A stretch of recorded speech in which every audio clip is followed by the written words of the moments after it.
السلام علیکم ورحمۃ اللہ۔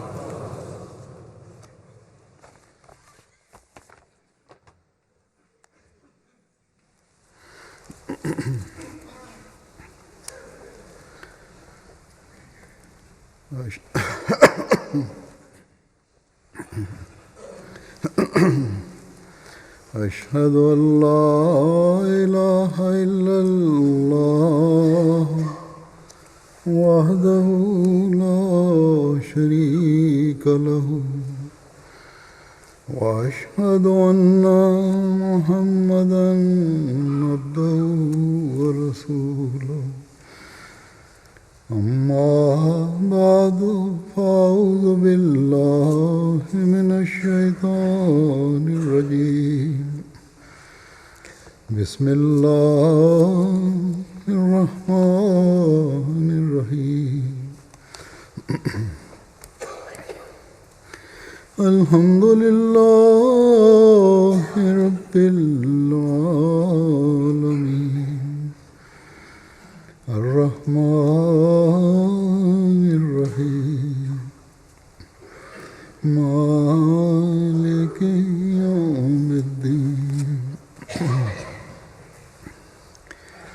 إياك نعبد وإياك نستعين اهدنا الصراط المستقيم صراط الذين أنعمت عليهم غير المغضوب عليهم ولا الضالين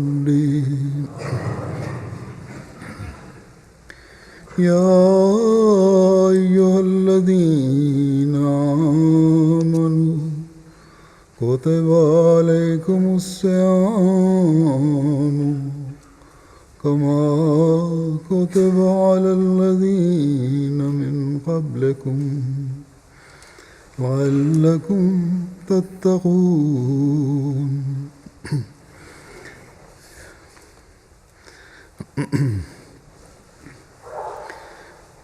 اے وہ لوگو جو ایمان لائے ہو، تم پر روزے اسی طرح فرض کر دیے گئے ہیں جس طرح تم سے پہلے لوگوں میں فرض کیے گئے تھے، تاکہ تم تقوی اختیار کرو۔ اس آیت میں اللہ تعالیٰ نے ایک ایسی بات کی طرف توجہ دلائی ہے جو ہماری دنیا و عاقبت سنوارنے والی ہے، اور وہ بات ہے، فرمایا لعلکم تتقون۔ بس روزوں کی فرضیت کی اس لیے اہمیت نہیں ہے کہ اسلام سے پہلے مذاہب میں بھی روزے مقرر کیے گئے تھے، بلکہ اہمیت اس بات کی ہے کہ تاکہ تم تقوی اختیار کرو، تاکہ تم برائیوں سے بچ جاؤ۔ روزہ کیا ہے؟ یہ خدا تعالیٰ کی رضا کی خاطر ایک مہینہ اپنے آپ کو ان جائز باتوں سے بھی روکنا ہے جن کی عام حالات میں اجازت ہے۔ بس جب اس مہینے میں انسان اللہ تعالیٰ کی رضا کی خاطر جائز باتوں سے روکنے کی کوشش کرتا ہے تو پھر یہ تو نہیں ہو سکتا کہ ناجائز باتوں اور برائیوں کو ایک انسان کرے۔ اگر کوئی اس روح کو سامنے رکھتے ہوئے روزے نہیں رکھتا کہ میں نے یہ دن اللہ تعالیٰ کی رضا کو مقدم رکھتے ہوئے گزارنے ہیں اور ہر اس بات سے بچنا ہے جس سے بچنے کا اللہ تعالیٰ نے حکم دیا ہے، اور ہر اس بات کو کرنا ہے جس کے کرنے کا اللہ تعالیٰ نے حکم دیا ہے، تو اگر یہ روح مد نظر نہیں، ہمارے سامنے ہر وقت نہیں، اور اس کے مطابق عمل کی کوشش نہیں، تو یہ روزے بے فائدہ۔ حضرت صلی اللہ علیہ وسلم نے فرمایا کہ خدا تعالیٰ کو تمہیں صرف بھوکا رکھنے کی کوئی ضرورت نہیں ہے۔ روزے کی اصل اور مقصد تو یہ ہے کہ تم تقویٰ میں ترقی کرو۔ ایک مہینہ تربیت کا مہیا کیا گیا ہے، اس میں اپنے تقوی کا معیار بڑھاؤ۔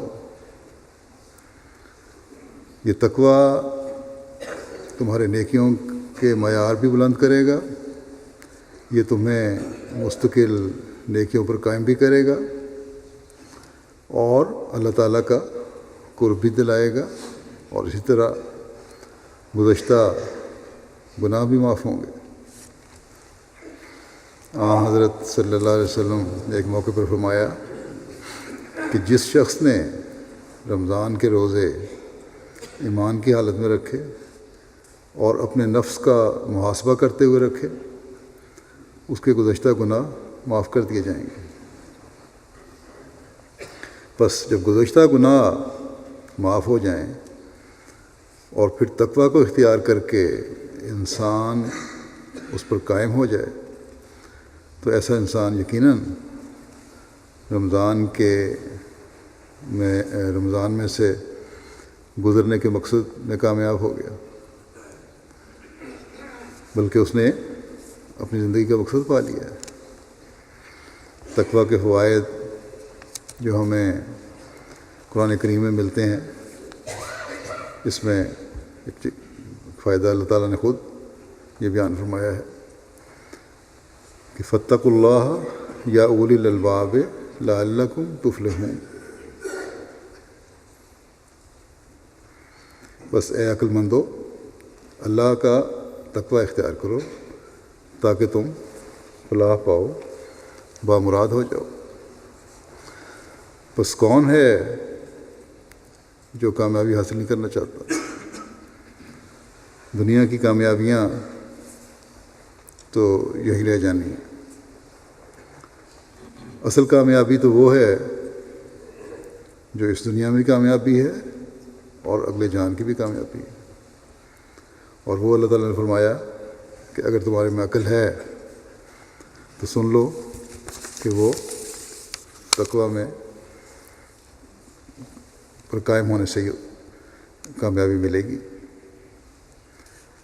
آج جہاں دین کے نام پر نام نہاد علماء مسلمانوں سے ایسے کام کروا رہے ہیں جو اللہ تعالیٰ کی مرضی کے سراسر خلاف ہیں اور تقویٰ سے دور ہیں، وہاں احمدی خوش قسمت ہیں کہ انہیں زمانے کے امام اور آن حضرت صلی اللہ علیہ وسلم کے عاشق صادق کو ماننے کی توفیق ملی، جنہوں نے ہمیں اسلام کی تعلیم کی ہر باریکی سے آگاہ فرمایا ہے۔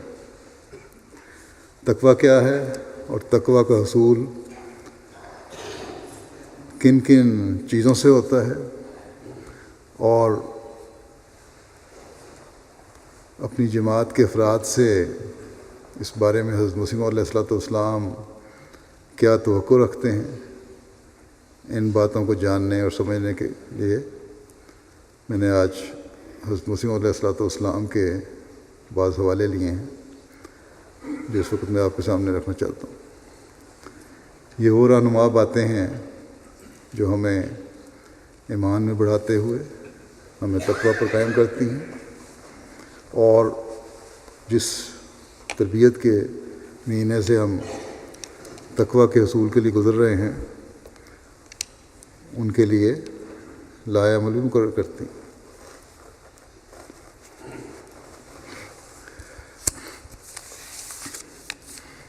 حضرت اقدس مسیح موعود علیہ السلام فرماتے ہیں کہ تقویٰ کوئی چھوٹی چیز نہیں ہے، اس کے ذریعے سے ان تمام شیطانوں کا مقابلہ کرنا ہوتا ہے جو انسان کی ہر ایک اندرونی طاقت و قوت پر غلبہ پائے ہوئے ہیں۔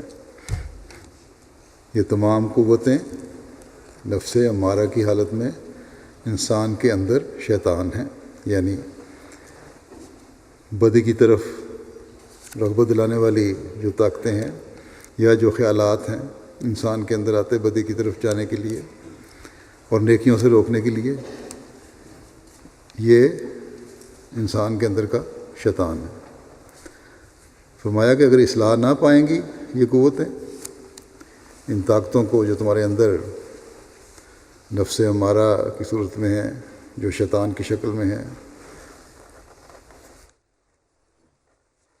اگر ان کی اصلاح نہیں کرو گے یا ایسی اصلاح نہیں پاتی تو یہ پھر کیا ہوگا نتیجہ، کہ انسان کو غلام کر لیں گی۔ فرمایا کہ علم و عقل ہی برے طور پر استعمال ہو کر شیطان بن جاتے ہیں۔ علم ہے بڑی اچھی چیز ہے، عقل ہے انسان کی، انسان عقل مند ہو تو بڑے بڑے کام کرتا ہے، لیکن اگر یہ علم اور انسان کا عقل جس پہ انسان فخر کرنے لگ جائے، ان کو غلط کاموں کے لیے استعمال کرنے لگ جائے یا نیکیوں کے مقابلے پر کھڑا کر دے ان کو، تو یہ شیطان ہو جاتی ہیں۔ فرمایا کہ متقی کا کام ان کی اور ایسا ہی اور دیگر کل قوا کی تعدیل کرنا ہے۔ متقی کون ہے، اس کا کیا کام ہے ایسے موقع پر کہ یہ چیزیں جو ہیں، علم ہے، عقل ہے یا دوسری چیزیں انسان کو جو اللہ تعالیٰ نے دی ہوئی ہیں، قوا دیے ہوئے ہیں، ان کو صحیح موقع پہ استعمال کرنا، یہ اصل کام ہے متقی کا۔ ورنہ اگر صحیح موقع پہ استعمال نہیں ہو رہی تو یہی چیزیں انسان کو نقصان پہنچا دیتی ہیں، اللہ تعالیٰ سے دور لے جاتی ہیں، شیطان کے قریب کر دیتی ہیں۔ پھر آپ فرماتے ہیں ایک جگہ کہ تقویٰ کا مضمون باریک ہے، اس کو حاصل کرو، خدا کی عظمت دل میں بٹھاؤ۔ جس کے اعمال میں کچھ بھی ریاکاری ہو، خدا اس کے عمل کو واپس الٹا کر اس کے منہ پر مارتا ہے۔ کسی بھی عمل میں دکھاوا نہ ہو، ریاکاری نہ ہو، بناوٹ نہ ہو، اگر یہ ہے تو وہ عمل اللہ تعالیٰ کے لیے نہیں، چاہے وہ عبادت ہے، چاہے وہ قرآن کریم کی تلاوت ہے، چاہے وہ روزہ رکھنا ہے یا کوئی اور نیکی کام کرنا۔ فرمایا متقی ہونا مشکل ہے، مثلا اگر کوئی تجھے کہے کہ تو نے قلم چرایا ہے تو تو کیوں غصہ کرتا؟ کہ تمہیں کہے اگر کہ میرا قلم یہاں پڑا ہوا تھا، تم نے اس کو چرایا ہے، اٹھا لیا، تم اس پہ غصے میں آ جاتے ہو، کیوں؟ تیرا پرہیز تو محض خدا کے لیے ہے۔ اگر نیکی ہے، اگر تقویٰ ہے، تو پھر اس غصے سے بچنا تو خدا کے لیے ہونا چاہیے۔ ذرا سی بات پر اپنی انا کو سامنے نہ لے آؤ، بلکہ اپنے عمل کو خدا کی رضا کے مطابق ڈھالو۔ فرمایا کہ یہ طیش اس واسطے ہوا کہ روح بحق نہ تھا۔ یہ غصہ کیوں آیا؟ اس لیے کہ تمہارا اصل مقصد خدا کی رضا نہیں تھی، بلکہ اپنی انا کی طرف چل رہے تھے تم۔ جب تک واقعی طور پر انسان پر بہت سی موتیں نہ آ جائیں وہ متقی نہیں بنتا۔ فرمایا کہ معجزات اور الہامات بھی تقویٰ کی فرع ہیں۔ اصل تقویٰ ہے کسی کوئی کہے کہ مجھے الہامات ہوتے ہیں یا معجزہ دکھاتا ہوں، یہ تو ایک تقویٰ کی وجہ سے ایک چیز ہے، ضمنی چیزیں ہیں۔ اصل چیز تقویٰ ہے۔ اس واسطے تم الہامات اور رویا کے پیچھے نہ پڑو، بلکہ حصول تقویٰ کے پیچھے لگو۔ جو متقی ہے اسی کے الہامات بھی صحیح ہیں، اور اگر تقویٰ نہیں ہے تو الہامات بھی قابل اعتبار نہیں، ان میں شیطان کا حصہ ہو سکتا ہے۔ کسی کے تقویٰ کو اس کے ملہم ہونے سے نہ پہچانو۔ یہ نہ سمجھو کہ بڑا متقی ہے، اس کو بڑی خوابیں آتی ہیں، بڑا نیک ہے، الہامات ہوتے ہیں، کشف ہوتے ہیں، نہیں، بلکہ اس کے الہاموں کو اس کی حالت تقویٰ سے جانچو۔ وہ الہامات یا خوابیں صحیح ہیں، اس کو اگر جانچنا ہے تو یہ دیکھو کہ تقویٰ بھی ہے اس میں کہ نہیں۔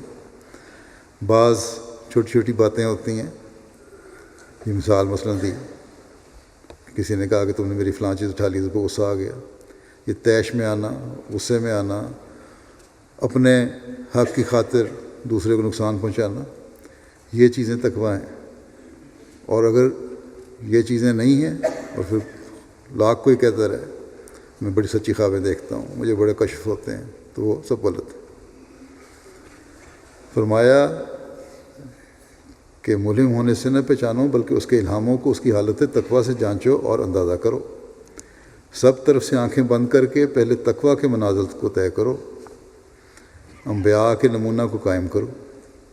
جتنے نبی آئے سب کا مدعا یہی تھا کہ تقویٰ کی راہ سکھلائیں۔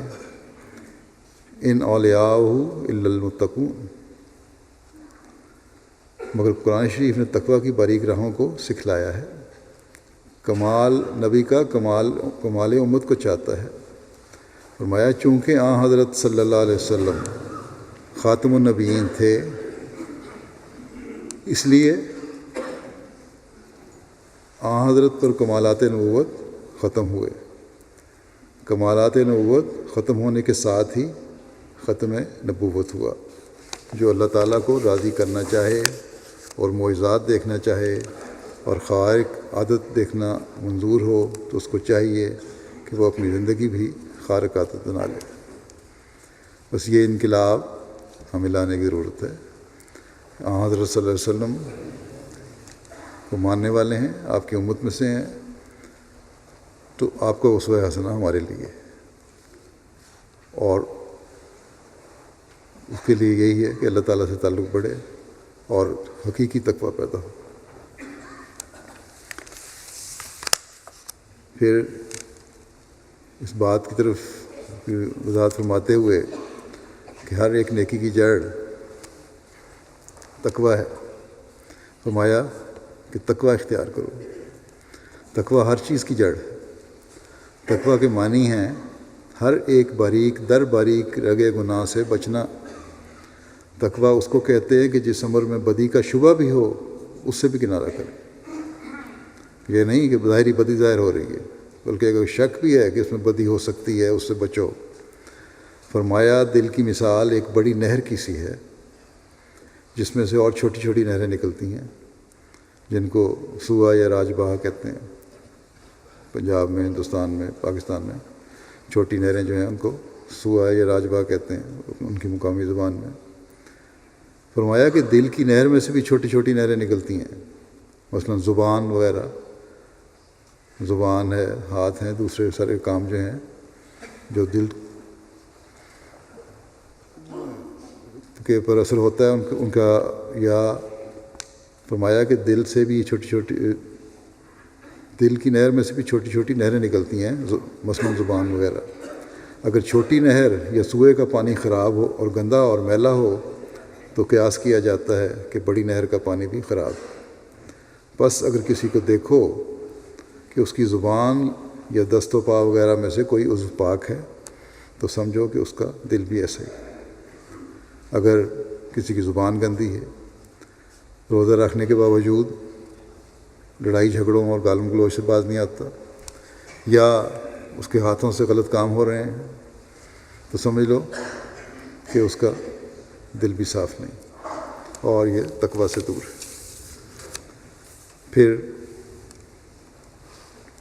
اس طرح توجہ دلاتے ہوئے کہ اپنی زندگی غربت اور مسکینی میں بسر کرنی چاہیے، آپ فرماتے ہیں کہ اہل تقویٰ کے لیے شرط ہے کہ وہ اپنی زندگی غربت اور مسکینی میں بسر کریں۔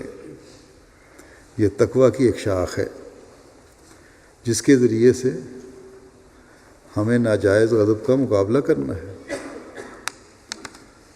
بلا وجہ کا غصہ جو ہے اس کا مقابلہ کرنا ہے۔ غصہ اگر صحیح موقع اور ماحول کے حساب سے ہو تو جائز ہے، لیکن ناجائز غصہ، چھوٹی چھوٹی باتوں میں غصہ، لڑائی جھگڑے، ان سے بچو۔ فرمایا کہ بڑے بڑے عارف اور صدیقوں کے لیے آخری اور کڑی منزل غضب سے بچنا ہی ہے۔ سب سے بڑا مشکل کام جو ہے غضب سے بچنا، غصے سے بچنا، اپنے جذبات کو کنٹرول کرنا۔ فرمایا عجب و پندار غضب سے پیدا ہوتے ہیں، یعنی تکبر اور غرور جو ہیں وہ غصے میں سے پیدا ہوتے ہیں، اور ایسا ہی کبھی خود غضب عجب و پندار کے نتیجہ ہوتا ہے، اور غصہ بھی اس لیے آتا ہے کہ انسان میں تکبر پایا جاتا ہے، غرور ہے، اپنے آپ کو کچھ سمجھتا ہے، عاجزی نہیں ہے، مسکینی نہیں ہے، اس لیے غصے کی حالت پیدا ہوتی ہے۔ اور یہ غصہ ہی ہے آج کل دنیا میں ہر جگہ، مقامی گھروں سے لے کے بڑی سطح تک ہر جگہ فساد پیدا کیا ہوا اس نے۔ فرمایا کہ کیونکہ غضب اس وقت ہوگا جب انسان اپنے نفس کو دوسرے پر ترجیح دیتا ہے۔ میں نہیں چاہتا، فرمایا کہ میں نہیں چاہتا کہ میری جماعت والے آپس میں ایک دوسرے کو چھوٹا یا بڑا سمجھیں، یا ایک دوسرے پر غرور کریں، یا نظر استخفاف سے دیکھیں۔ خدا جانتا ہے کہ بڑا کون ہے یا چھوٹا کون ہے۔ یہ ایک قسم کی تحقیر ہے جس کے اندر حقارت ہے۔ ڈر ہے کہ یہ حقارت بیج کی طرح بڑھے اور اس کی ہلاکت کا باعث ہو جائے۔ اگر کسی کو حقیر سمجھتے ہو، چھوٹا سمجھتے ہو، کمتر سمجھتے ہو، کسی قسم کا استہزاء کرتے ہو، کسی کو کم نظر سے دیکھتے ہو، تو یہ چیزیں حقارت کے زمرے میں آتی ہیں۔ اور یہ حقارت کا بیج اگر دل میں قائم ہو جائے تو بڑھتی ہے، اور نتیجہ کیا نکلتا ہے کہ انسان کو ہلاک کر دیتی ہے۔ فرمایا اس سے بچو۔ فرمایا کہ بعض آدمی بڑوں کو مل کر بڑے ادب سے پیش آتے ہیں، لیکن بڑا وہ ہے جو مسکین کی بات کو مسکینی سے سنے، اس کی دلجوئی کرے، اس کی بات کی عزت کرے، کوئی چڑ کی بات منہ پر نہ لاوے کہ جس سے دکھ پہنچے۔ خدا تعالیٰ فرماتا ہے وَلَا تَنَابَزُوا بِالْأَلْقَابِ بِئْسَ الِاسْمُ الْفُسُوقُ بَعْدَ الْإِیمَانِ وَمَن لَّمْ يَتُبْ فَأُولَٰئِکَ هُمُ الظَّالِمُونَ۔ فرمایا کہ تم ایک دوسرے کا چڑ کے نام نہ لو، یہ فعل فساق و فجار کا ہے، کہ یعنی اس طرح چڑ کے نام لینا کسی کا، یہ فعل کس کا ہے؟ کون لوگ یہ کام کرتے ہیں؟ جو دین سے دور ہٹے ہوئے ہیں، جو صحیح راستے سے ہٹے ہوئے ہیں۔ فاجر کون ہے؟ صحیح راستے سے ہٹنے والا، جھوٹا، گناہ گار، بد اخلاق، اطاعت سے باہر نکلا ہوا، ایسے لوگ جو ہیں یہ فاجر کہلاتے ہیں۔ فرمایا یہ فعل فسق و فجار کا ہے۔ جو شخص کسی کو چڑھاتا ہے وہ نہ مرے گا جب تک خود اسی طرح مبتلا نہ ہوگا۔ اپنے بھائیوں کو حقیر نہ سمجھو۔ جب ایک ہی چشمے سے کل پانی پیتے ہو تو کون جانتا ہے کہ کس کی قسمت میں زیادہ پانی پینا ہے۔ مکرم و معظم کوئی دنیاوی اصولوں سے نہیں ہو سکتا۔ خدا تعالیٰ کے نزدیک بڑا وہ ہے جو متقی ہے۔ انا اکرمکم عند اللہ اتقاکم ان اللہ علیم خبیر۔ پھر اس بات کو فرماتے ہوئے کہ متقی کون ہے، آپ فرماتے ہیں کہ خدا کے کلام سے پایا جاتا ہے کہ متقی وہ ہوتے ہیں جو حلیمی اور مسکینی سے چلتے ہیں، وہ مغرورانہ گفتگو نہیں کرتے، ان کی گفتگو ایسی ہوتی ہے جیسا چھوٹا بڑے سے گفتگو کرے۔ متقی کون ہے؟ ہر ایک سے اس طرح گفتگو کرتے ہیں جس طرح ایک چھوٹا شخص، بچہ بڑے سے بات کرتا ہے یا غریب امیر سے بات کرتا ہے، اس طرح گفتگو کرتے ہیں۔ باوجود امیر ہونے کے، باوجود بڑے ہونے کے، ان میں یہ صفت پائی جاتی کہ وہ انتہائی عاجزی سے بات کرتے ہیں۔ فرمایا کہ ہم کو ہر حال میں وہ کرنا چاہیے جس سے ہماری فلاح ہو۔ اللہ تعالیٰ کسی کا اجارہ دار نہیں، وہ خاص تقویٰ کو چاہتا ہے۔ جو تقویٰ کرے گا وہ مقام اعلیٰ کو پہنچے گا۔ حضرت صلی اللہ علیہ وسلم یا حضرت ابراہیم علیہ السلام میں سے کسی نے وراثت سے تو عزت نہیں پائی۔ گو ہمارا ایمان ہے، آپ فرماتے ہیں گو ہمارا ایمان ہے کہ حضرت صلی اللہ علیہ وسلم کے والد ماجد عبداللہ مشرک نہ تھے، لیکن اس نے نبوت تو نہیں دی۔ یہ تو فضل الہی تھا، ان صدقوں کے باعث جو ان کی فطرت میں تھے، یہی فضل کے محرک تھے۔ حضرت ابراہیم علیہ السلام جو ابو الانبیاء تھے، انہوں نے اپنے صدق و تقویٰ سے ہی بیٹے کو قربان کرنے میں دریغ نہ کیا، خود آگ میں ڈالے گئے۔ ہمارے سید و مولا حضرت محمد رسول اللہ صلی اللہ علیہ وسلم کا ہی صدق و وفا دیکھیے، آپ صلی اللہ علیہ وسلم نے ہر ایک قسم کی بد تحریک کا مقابلہ کیا، طرح طرح کے مصائب و تکالیف اٹھائے، لیکن پرواہ نہ کی۔ یہی صدق و وفا تھا جس کے باعث اللہ تعالیٰ نے فضل کیا۔ بس یہ اسوہ حسنہ ہے جو ہمارے لیے بھی ہے۔ پھر آپ فرماتے ہیں کہ کس طرح سچی فراست اور سچی دانش حاصل کی جائے۔ فرمایا کہ سچی فراست اور سچی عقل یا دانش اللہ تعالیٰ کی طرف رجوع کیے بغیر حاصل ہی نہیں ہو سکتی، حاصل ہی نہیں ہو سکتی۔ اس واسطے تو کہا گیا ہے کہ مومن کی فراست سے ڈرو، کیونکہ وہ نور الہی سے دیکھتا ہے۔ صحیح فراست اور حقیقی دانش کبھی نصیب نہیں ہو سکتی جب تک تقویٰ میسر نہ ہو۔ فرمایا اگر تم کامیاب ہونا چاہتے ہو تو عقل سے کام لو، فکر کرو، سوچو۔ تدبر اور فکر کے لیے قرآن کریم میں بار بار تاکیدیں موجود ہیں۔ اب ایک طرف اگر کوئی شخص اپنے علم اور عقل کو غلط رنگ میں استعمال کرتا ہے تو اس کی ہلاکت کا باعث بن جاتا ہے۔ دوسری طرف اللہ تعالیٰ فرماتا ہے کہ عقل سے بھی کام لو، علم سے بھی کام لو، اور سوچو اور تدبر بھی کرو۔ اور آپ اسی بارے میں تاکید فرما رہے ہیں کہ قرآن کریم نے بار بار تاکید فرمائی ہیں، اس میں موجود ہیں۔ فرمایا کہ کتاب مکنون اور قرآن کریم میں غور و فکر کرو۔ اللہ تعالیٰ کی کتاب ہے، قرآن کریم پڑھو، اس کی پوشیدہ باتوں کو جاننے کی کوشش کرو، ترجمہ پڑھو، تفسیر پڑھو۔ رمضان کے دنوں میں قرآن کریم کی تلاوت کی جاتی ہے، اس کے ساتھ ساتھ درس بھی ہیں، ان کی طرف توجہ دو۔ فرمایا اور پارسا تباہ ہو جاؤ جب تمہارے دل پاک ہو جائیں گے اور ادھر عقل سلیم سے کام لو گے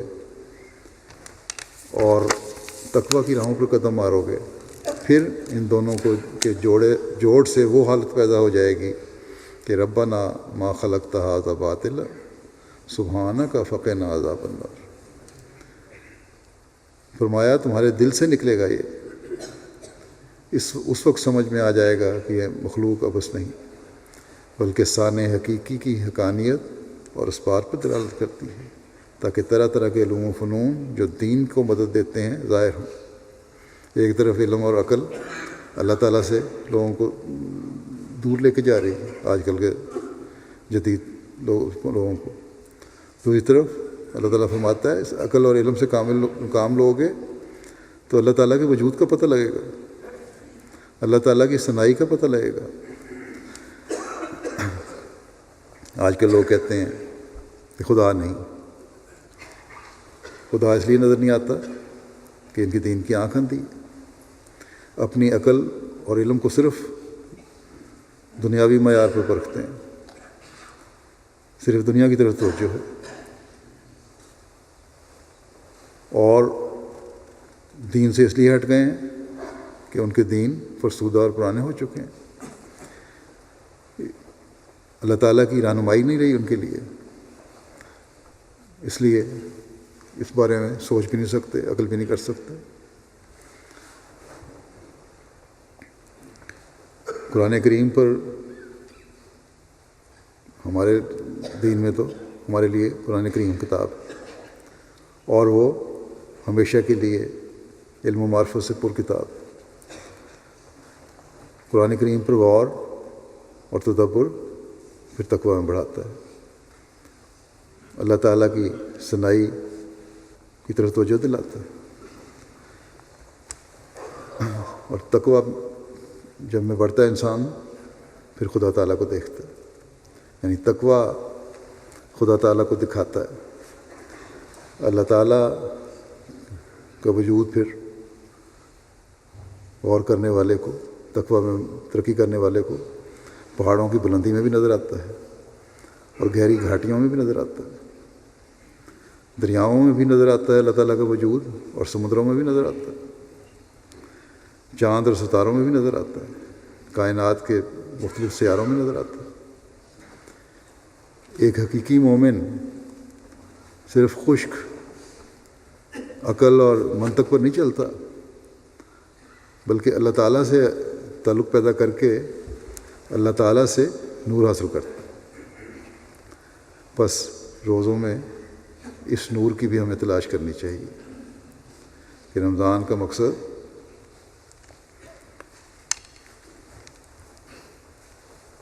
مادی چیزوں میں کمی کر کے، ظاہری غذا کو کم کر کے روحانی چیزوں کی تلاش ہے، اور اس میں بھی ہمیں بڑھنے کی کوشش کرنی چاہیے۔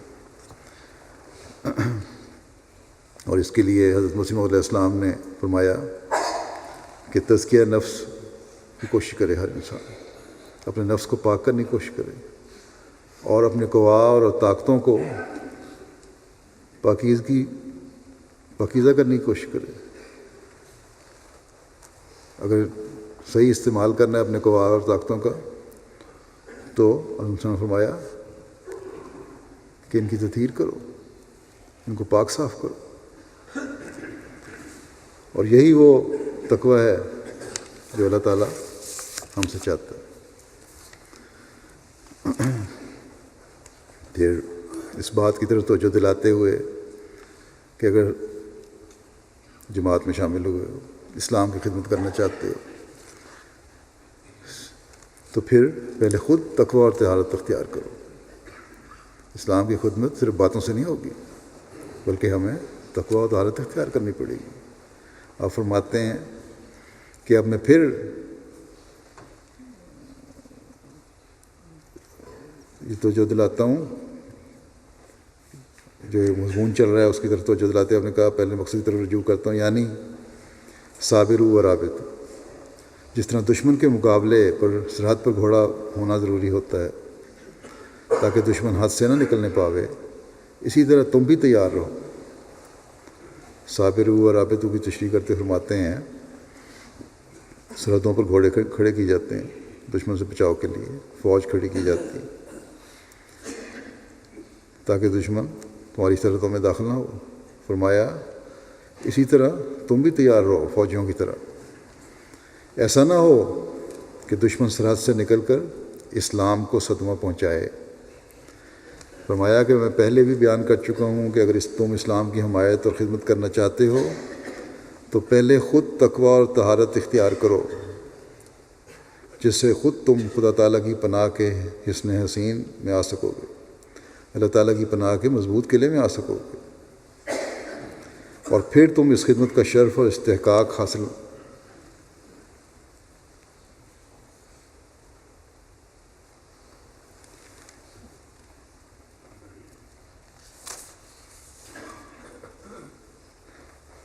فرمایا کہ جس سے خود تم خدا تعالیٰ کی پناہ کے حصن حسین میں آ سکو، اور پھر تمہیں اس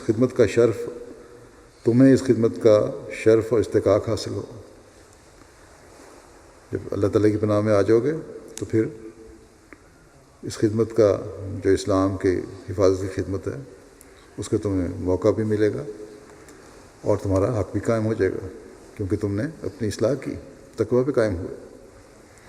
فرمایا تم دیکھتے ہو کہ مسلمانوں کی بیرونی طاقت کیسی کمزور ہو گئی ہے، قومیں ان کو نفرت و حقارت کی نظر سے دیکھتی ہیں۔ اگر تمہاری اندرونی اور قلبی طاقت بھی کمزور اور پست ہو گئی تو بس پھر تو خاتمہ ہی سمجھو۔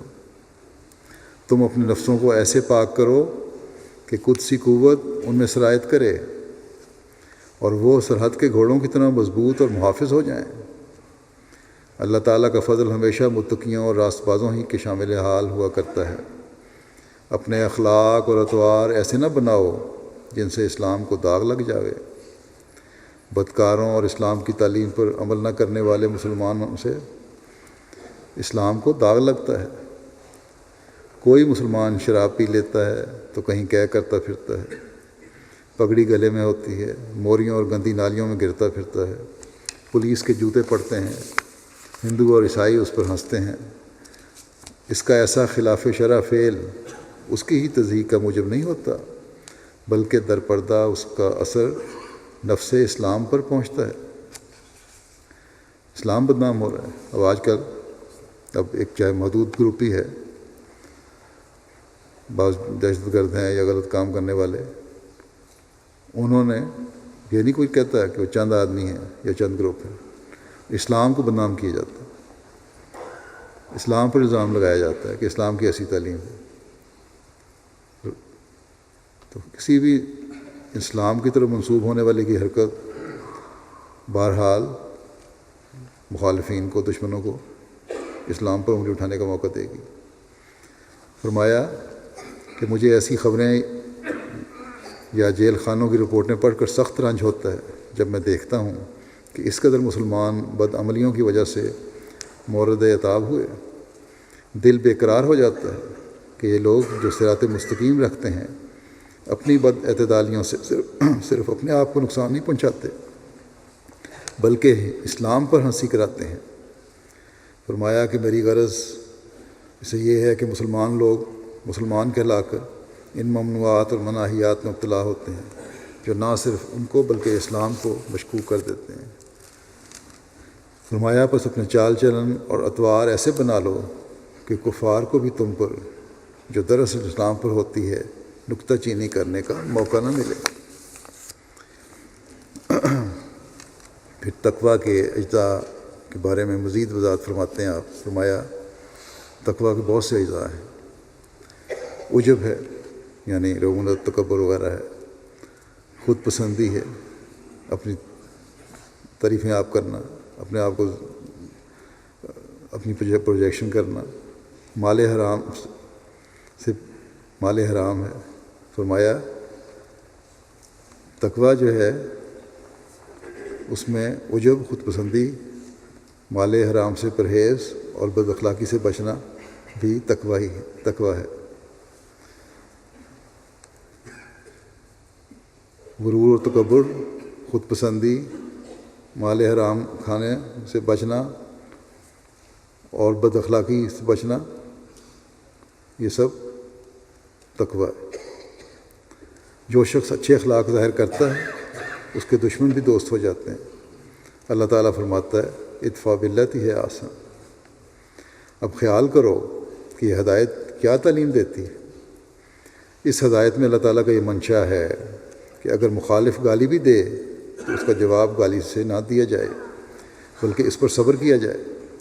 اس کا نتیجہ یہ ہوگا کہ مخالف تمہاری فضیلت کا قائل ہو کر خود ہی نادم اور شرمندہ ہوگا، اور یہ سزا اس سزا سے بہت بڑھ کر ہوگی جو انتقامی طور پر تم اس کو دے سکتے ہو۔ فرمایا کہ یوں تو ایک ذرا سا آدمی اقدام قتل تک نوبت پہنچا سکتا ہے، لیکن انسانیت کا تقاضا اور تقویٰ کا منشا یہ نہیں ہے۔ خوش اخلاقی ایک ایسا جوہر ہے کہ موذی سے انسان پر بھی اس کا اثر پڑتا ہے۔ کسی نے کیا اچھا کہا ہے، لطف کن لطف کے بیگانے شود ہلکا بگوش، مہربانی سے پیش آؤ کہ بیگانے بھی تمہارے حلقے میں، حلقہ احباب میں اس سے شامل ہو جاتے ہیں۔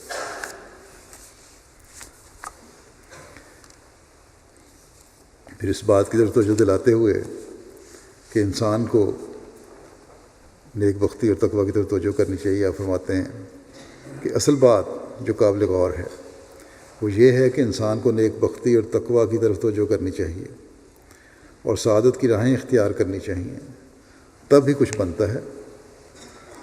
ان اللہ لا یغیر ما بقوم حتی یغیروا ما بانفسہم۔ خدا تعالیٰ کسی قوم کی حالت نہیں بدلتا جب تک کہ خود وہ اپنی حالت کو تبدیل نہ کرے۔ خواہ مخواہ کے ظن فاسد کرنے اور بات کو انتہا تک پہنچانا بالکل بیہودہ امر ہے۔ سب سے ضروری بات یہ ہے کہ لوگوں کو چاہیے کہ خدا تعالیٰ کی طرف رجوع کریں، نمازیں پڑھیں، زکوٰۃ دیں، اتلاف حقوق اور بدکاریوں سے باز آئیں، دوسروں کے حق مارنے سے اور غلط کام کرنے سے، گندے کام کرنے سے، بدکاریاں کرنے سے باز آئیں۔ فرمایا کہ یہ امر بخوبی ثابت ہے کہ بعض وقت جب صرف ایک شخص ہی بدکاری کا ارتکاب کرتا ہے تو سارے گھر اور سارے شہر کی ہلاکت کا موجب ہو جاتی ہے۔ پس بدیوں کو چھوڑ دو کہ وہ ہلاکت کا موجب ہیں۔ اگر تمہارا ہمسایہ بدگمانی کرتا ہے تو اس کی بدگمانی رفع کرنے کی کوشش کرو اور اسے سمجھاؤ۔ انسان کہاں تک غفلت کرتا جائے گا۔ فرمایا کہ حدیث شریف میں آیا ہے کہ مصیبت کے وارد ہونے سے پہلے جو دعا کی جائے وہ قبول ہوتی ہے، کیونکہ خوف و خطر میں مبتلا ہونے کے وقت تو ہر شخص دعا اور رجوع اللہ کر سکتا ہے۔ فرمایا کہ سعادت مندی یہی ہے کہ امن کے وقت دعا کی جائے، بس اس طرف ہمیں توجہ دینی چاہیے۔ پھر آپ بیان فرماتے ہیں کہ اصل بات یہ ہے کہ تقویٰ کا رعب دوسروں پر بھی پڑتا ہے اور خدا تعالیٰ متقیوں کو ضائع نہیں کرتا۔ فرمایا کہ میں نے ایک کتاب میں پڑھا ہے کہ حضرت سید عبد القادر صاحب جیلانی رحمۃ اللہ علیہ جو بڑے اکابر میں سے ہوئے ہیں، ان کا نفس بڑا مطہر تھا۔ ایک بار انہوں نے اپنی والدہ سے کہا کہ میرا دل دنیا سے برداشتہ ہے، میں چاہتا ہوں کہ کوئی پیشوا تلاش کروں جو مجھے سکینت اور اطمینان کی راہیں دکھلائے۔ والدہ نے جب دیکھا کہ یہ اب ہمارے کام کا نہیں رہا تو ان کی بات کو مان لیا اور کہا کہ اچھا میں تجھے رخصت کرتی ہوں۔ یہ کہہ کر اندر گئی اور 80 مہریں جو اس نے جمع کی ہوئی تھیں اٹھا لائی اور کہا کہ ان مہروں سے حصہ شرعی کے موافق 40 مہریں تیری ہیں، یعنی اشرفیاں، اور 40 تیرے بڑے بھائی کی، اس لیے 40 مہریں تجھے بحصہ رسدی دیتی ہوں۔ یہ کہہ کر وہ 40 مہریں ان کی بغل کے نیچے پیراہن میں سی دیں، قمیض کے اندر جو لباس پہنا ہوتا اس کے نیچے سی دیں، اور کہا کہ امن کی جگہ پہنچ کر نکال لینا اور عند ضرورت اپنے صرف میں لانا۔ سید عبد القادر صاحب نے اپنی والدہ سے عرض کی کہ مجھے کوئی نصیحت فرما دیں، سفر پہ جا رہا ہوں تو نصیحت فرما دیں۔ انہوں نے کہا کہ بیٹا جھوٹ کبھی نہ بولنا، یہ نصیحت ہے اور یاد رکھنا ہمیشہ، اس سے بڑی برکت ہوگی۔ اتنا سن کر آپ رخصت ہوئے۔ اتفاق ایسا ہوا کہ جس جنگل میں سے ہو کر آپ گزرے اس میں چند راہزن قزاق رہتے تھے جو مسافروں کو لوٹ لیا کرتے تھے۔ دور سے سید عبد القادر صاحب پر ان کی نظر پڑی، قریب آئے تو انہوں نے ایک کمبل پوش فقیر سا دیکھا۔ ایک نے ہنسی سے دریافت کیا تیرے پاس کچھ ہے؟ آپ ابھی اپنی والدہ سے تازہ نصیحت سن کر آئے تھے کہ جھوٹ نہ بولنا۔ فی الفور جواب دیا کہ ہاں 40 مہریں میرے بغل کے نیچے ہیں جو میری والدہ صاحبہ نے کیسے کی طرح سیدھی ہیں، جیب کی طرح اندر سیدھی ہیں۔ اس قزاق نے سمجھا کہ یہ ٹھٹھا کرتا ہے۔ دوسرے قزاق نے جب پوچھا تو اس کو بھی یہی جواب دیا۔ الغرض ہر ایک چور کو یہی جواب دیا۔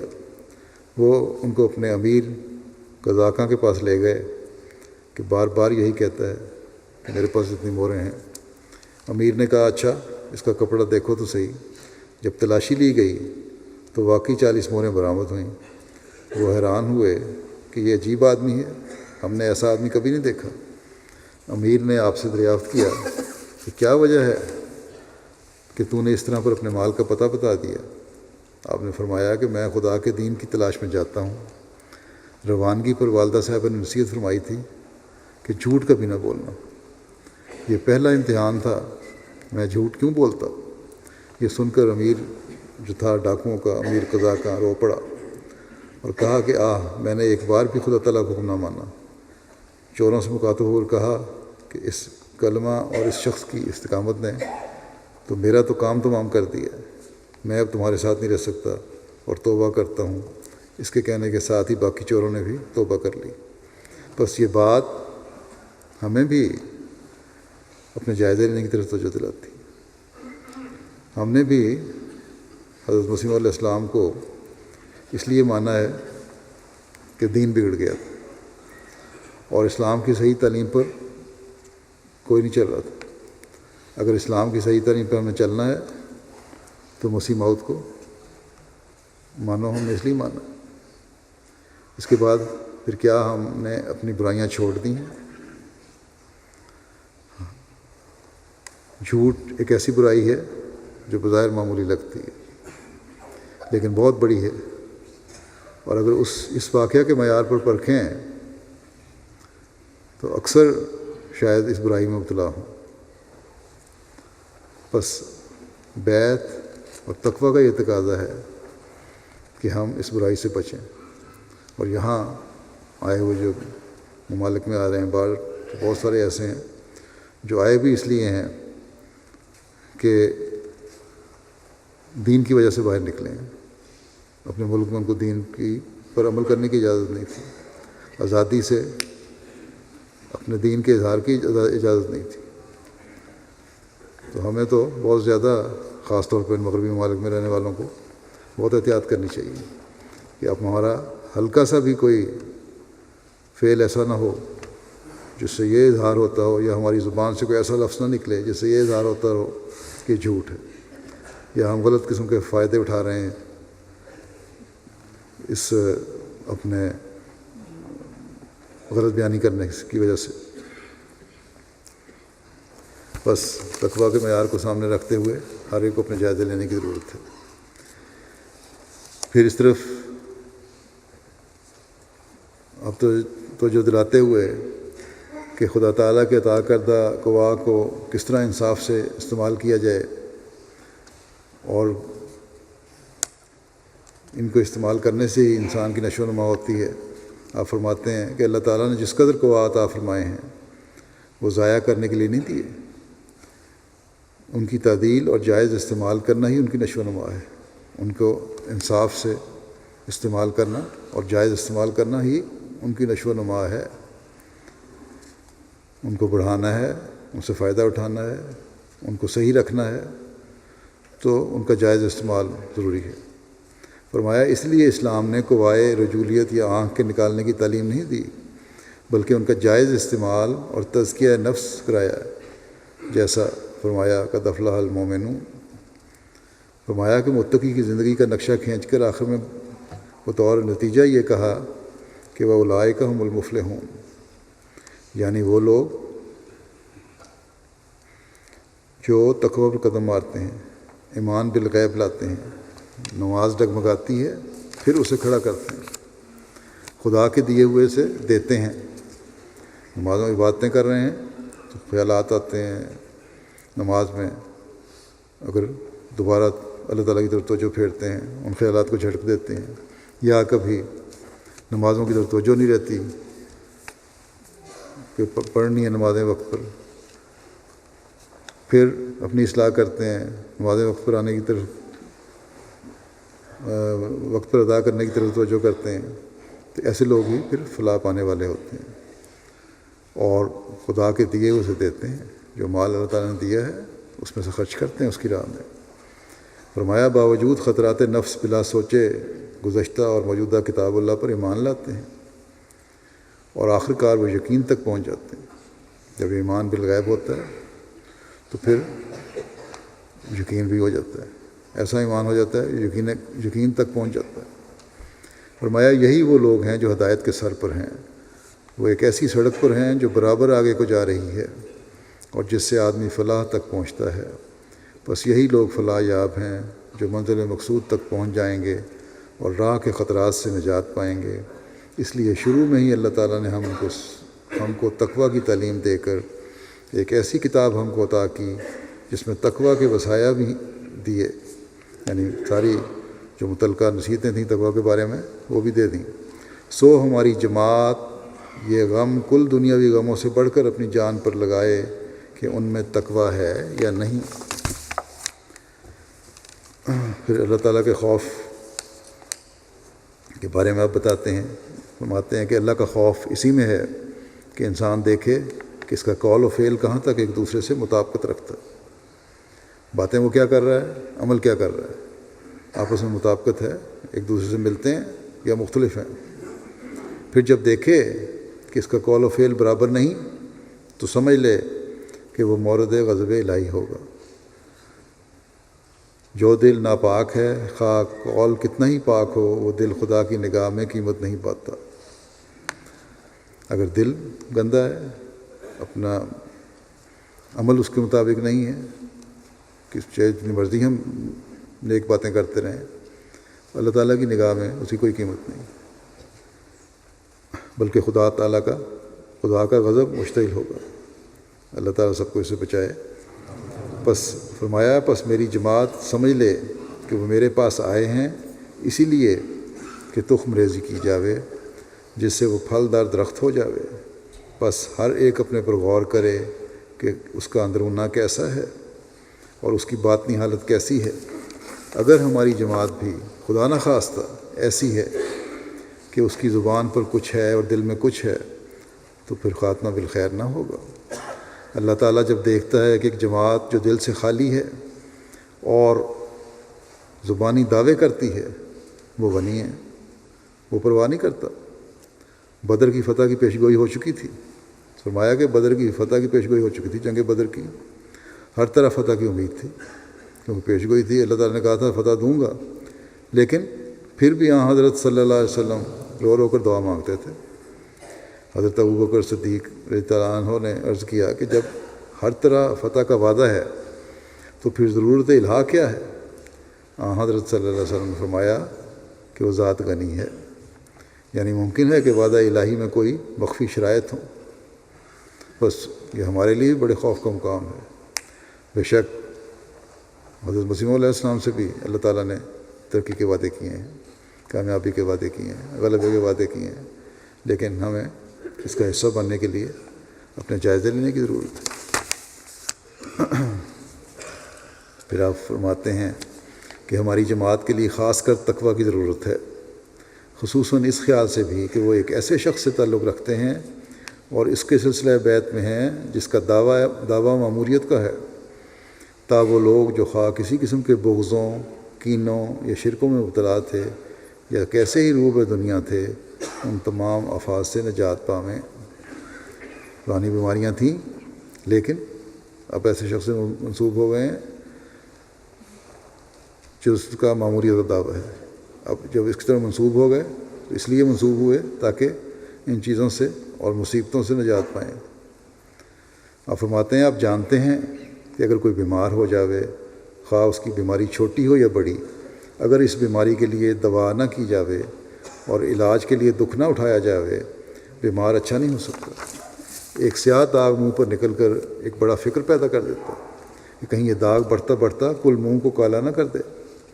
اسی طرح معصیت کا بھی ایک داغ ہے، گناہ کا بھی ایک داغ ہے، ایک سیاہ داغ دل پر ہوتا ہے، اپنی کمزوری اور گناہ کا ایک سیاہ داغ دل پر ہوتا ہے۔ فرمایا کہ صغائر سہل انگاری سے کبائر ہو جاتے ہیں۔ اگر چھوٹی چھوٹی غلطیاں ہیں، گناہ ہیں، انسان سمجھتا ہے چھوٹی چھوٹی باتیں ہیں، کوئی پرواہ نہیں کی، سستی دکھائی ان کو ٹھیک کرنے کے بارے میں، پوری طرح عمل نہ کیا اللہ تعالیٰ کے حکموں پر، اور اللہ تعالیٰ کا تقوی اختیار نہ کیا ان سے بچنے کے لیے، تو یہ سستیاں جو کیا ہوگا، یہ پھر بڑے گناہ بن جاتے ہیں۔ فرمایا صغائر وہی داغ چھوٹا ہے جو بڑھ کر آخر کار کل منہ کو سیاہ کر دیتا ہے۔ یہ چھوٹے گناہ ہی ہیں جو بڑے گناہ بنتے ہیں اور پھر انسان کو سیاہ کر دیتے ہیں۔ اللہ تعالیٰ ہمیں رمضان کے اس خاص ماحول میں اللہ تعالیٰ کے حکم کے مطابق تقویٰ اختیار کرنے کی توفیق عطا فرمائے، اور ہم حضرت مسیح علیہ السلام کی جماعت کے وہ افراد بنیں جو ہر قسم کی برائیوں سے بچنے والے اور خدا تعالیٰ کی رضا کو حاصل کرنے کے لیے اپنے ہر عمل کو ڈھالنے والے ہوں، اور اس مہینے سے ایسے پاک ہو کر نکلیں اور نیکیوں پر ایسے قائم ہوں کہ ہماری چھوڑی ہوئی برائیاں یا چھوٹی ہوئی برائیاں پھر دوبارہ کبھی عود کر کے نہ آئیں۔ اللہ تعالیٰ ہمیں اس کی توفیق دے۔ نماز کے بعد میں جنازے بھی پڑھاؤں گا، تو ایک جنازہ حاضر ہے۔ مکرمہ طاہرہ حمید صاحبہ اہلیہ مکرم عبدالحمید صاحب مرحوم کوونٹری یو کے کا ہے۔ 8 جون کو ایک لمبی علالت کے بعد 60 سال کی عمر میں وفات پا گئیں۔ انا للہ و انا الیہ راجعون۔ ان کا تعلق جیلم پاکستان سے تھا۔ 2001 میں یو کے آئیں، ایک خاتون تھیں، نمازوں کی پابند، خلافت سے کا تعلق، بچوں کو بھی تربیت کی صحیح رنگ میں، جماعت سے وابستہ رکھا، اور خاص طور پر نمازوں کا خیال رکھنے والی، خدا تعالیٰ کے فضل سے موسیہ بھی تھیں۔ ان کے لوائقین نے، ان کی والدہ کے علاوہ ایک بیٹا اور 5 بیٹیاں ہیں۔ اللہ تعالیٰ ان سے مغفرت اور رحم کا سلوک فرمائے اور لوائقین کو بھی صبر عطا فرمائے۔ دوسرا جنازہ غائب ہے جو مکرم حمید احمد صاحب، شہید ابن مکرم شریف احمد صاحب دل اٹک کا ہے۔ مکرم حمید احمد صاحب ابن مکرم شریف احمد صاحب، جن کی عمر 63 سال تھی اٹک میں رہتے تھے، ان کو مخالفین احمدیت نے 4 جون کو دوپہر 2:30 بجے ان کے گھر کے باہر فائرنگ کر کے شہید کر دیا۔ انا للہ و انا الیہ راجعون۔ تفصیلات کے مطابق 4 جون کو مکرم حمید صاحب نماز ظہر ادا کرنے کے بعد مسجد سے گھر واپس آئے اور گھر کے گیٹ پر آ کر موٹر سائیکل کا ہارن بجایا۔ ان کی بیٹی دروازہ کھولنے کے لیے آ رہی تھیں گھر کا باہر کا گیٹ۔ اس دوران نامعلوم حملہ آور آئے اور حمید صاحب پر انتہائی قریب سے فائرنگ کر دی اور موقع سے فرار ہو گئے۔ حمید صاحب کو ایک گولی لگی جو کہ چہرے کے دائیں جانب سے لگی اور سر کے پیچھے سے باہر نکل گئی۔ گولی لگنے کے نتیجے میں حمید صاحب موقع پر ہی شہید ہو گئے۔ انا للہ و انا الیہ راجعون۔ ان کے خاندان میں احمدیت کا نفوذ ان کے دادا مکرم میاں محمد علی صاحب آف لویری والا ضلع گوجرانوالہ کے ذریعے سے ہوا تھا، جنہوں نے 1923 میں از خلیفۃ المسیح ثانی اعلان ہو کے دست مبارک پر بیعت کی تھی۔ اور شہید مرحوم 15 مئی 1953 کو لویری والا ضلع گوجرانوالہ میں پیدا ہوئے تھے۔ پھر ایف اے تک تعلیم وہیں انہوں نے حاصل کی، پھر سنجوال فیکٹری اٹک میں ملازمت اختیار کی۔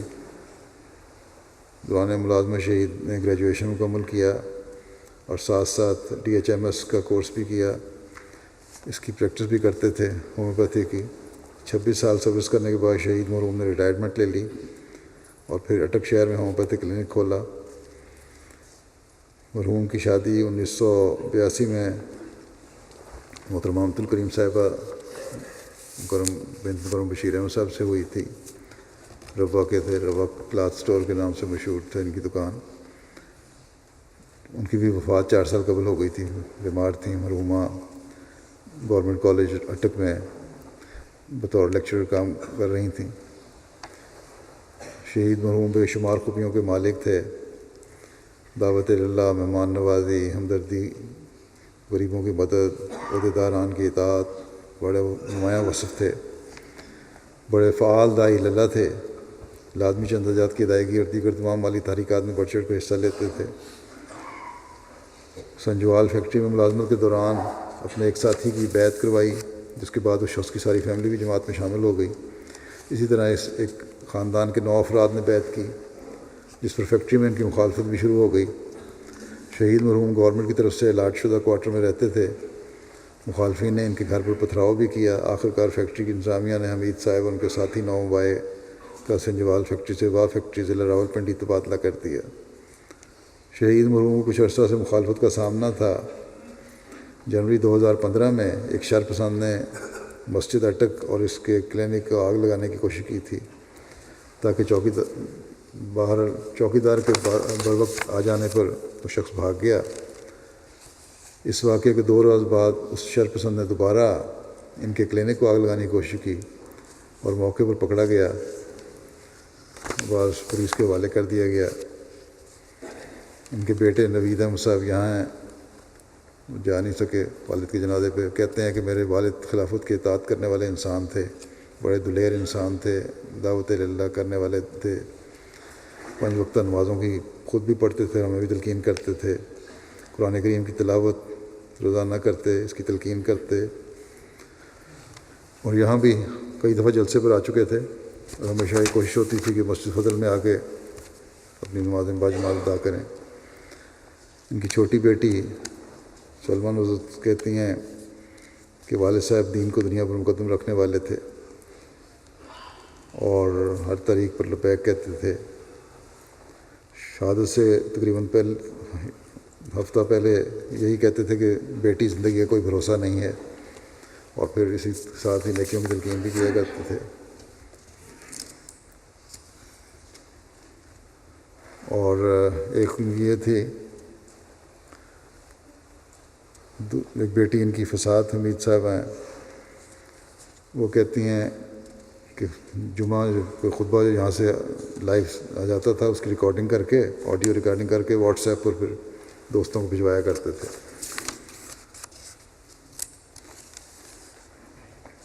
ان کے دوسرے بیٹے ہیں سعید احمد صاحب، ان کا بھی یہی ہے، وہی خصوصیات ساروں نے لکھی ہیں، انتہائی نیک اور نیکیوں کی تلقین کرنے والے، جرأت مند اور دعوت اللہ کرنے والے تھے۔ پاکستان کے حالات میں دعوت اللہ بڑا مشکل کام ہے۔ ظہور احمد صاحب ہمارے دفتر میں جو ہیں پرائیویٹ سیکرٹری کے مربی ہیں، ان کے بہنوئی تھے، اور یہ بھی یہی لکھتے ہیں کہ جماعتی ذمہ داریوں کو بڑی محنت اور دیانتداری سے ادا کرتے تھے، زیادہ سے زیادہ وقت نکال کر جماعت کی خدمت کی کوشش کرتے تھے۔ ہر تحریک پر حصہ لینے والے بچوں کو بھی خلافت اور جماعت کے ساتھ پختہ تعلق رکھنے کی تلقین کرنے والے، تہجد گزار، نیک، لمبی دعائیں کرنے والے، اللہ تعالیٰ ان کے درجات بلند فرمائے اور ان کے بچوں کا بھی حافظ و ناصر ہو، اور وہاں بہرحال اب ان کے بچوں کو خطرہ بھی ہے، اللہ تعالیٰ ان کو اپنی حفاظت میں رکھے اور اپنے پاک کی نیکیوں کو جاری رکھنے کی توفیق عطا فرمائے۔